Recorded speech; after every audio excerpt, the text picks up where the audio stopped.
Hello and welcome to part 3 on our series of how to fail your driving test. So it's the series of videos where we look at what is a serious fault on a driving test and how can you avoid it on your driving test if you've got one coming up soon. So we've had some interesting discussions on the previous videos. If you want to leave a comment down below, leave a comment down below. So our first video clip is someone going up Quarry Hollow, and if you come along this road you will be asked, at the staggered crossroad, follow the road ahead. Now, the problem that happens here is people here follow the road ahead, they miss out the bit it's a staggered crossroad. So as we do this junction we have to move across. So the student is approaching the junction. As you can see, it is a stop sign. They do correctly stop at the white line and wait for traffic to go by. Now, as we can see here on the junction, we've got to move forward and left as we go across, which the student will fail to do so. They'll pull across in almost a straight line and they go the wrong side of the keep left bollard, so they get a serious fault for response to traffic signs. It's one of those, listen to the wording carefully that you're told by the examiner. They might be dropping a hint to you about a certain junction.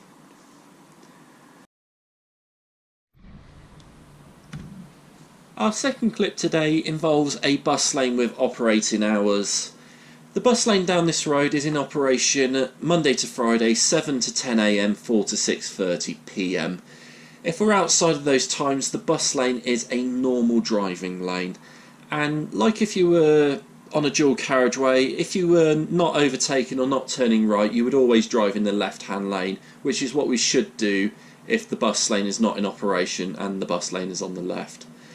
Now, the student that drives down here, they pass several signs saying that the bus lane is not currently in operation, so they get a serious fault for position normal driving.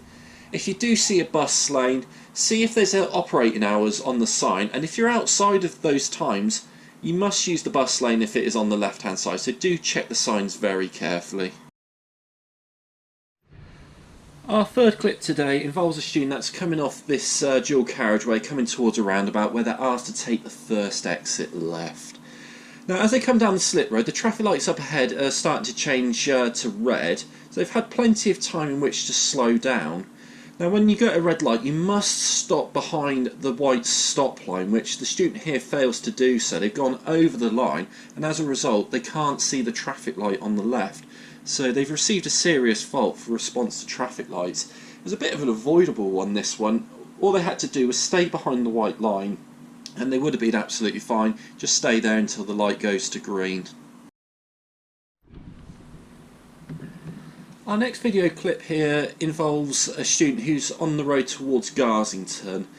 It's a bit hard to see on the camera at the moment, but there is a pedestrian walking towards the car, and as you can see, this road here has no footpath along the road, so we should be expecting pedestrians to be walking towards us on our side.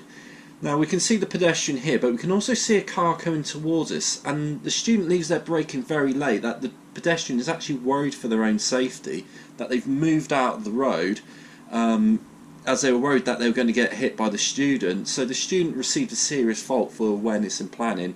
What they should have done in this one is they should have slowed down a lot earlier when they saw the pedestrian to cover off any scenario that may have happened, such as the vehicle coming towards us, so the pedestrian felt that they were safe at that moment.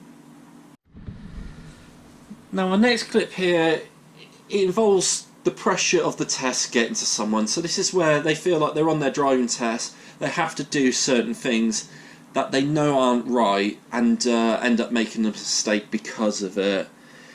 Now, as we go along Holloway, the student is going to be asked to turn onto James Wolfe Road. Now, the student has identified that there is a cyclist up ahead, and there's a truck parked partly on the road, partly on the pavement, but they felt they had to overtake the cyclist before they turned left into James Wolfe Road.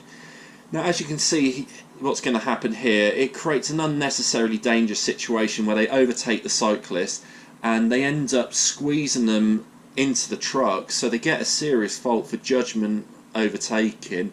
What they should have done here is they should have stayed behind the cyclist before they turned into the road. It was just the pressure just purely got to them. Now our final clip today, we're on Headington Roundabout. The traffic lights just turned to green.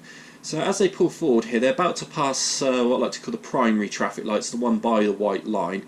And as we can see here, they're heading towards the secondary traffic light, but they mistake that as being the traffic light that they had to stop at. So they slammed on the brakes, and there was a vehicle behind who was forced to slow down, almost hit the back of us, because they mistook that traffic light as being for them. So they got a serious fault for use of mirrors, change of speed. It was a bit of a shame, that one. It was the only serious fault on the test. But the way you could tell that traffic light was not for the student is there was no white line crossing the road. So that was the backup light, shall we say. If you couldn't see the side lights for whatever reason, they just mistook that as being their traffic light.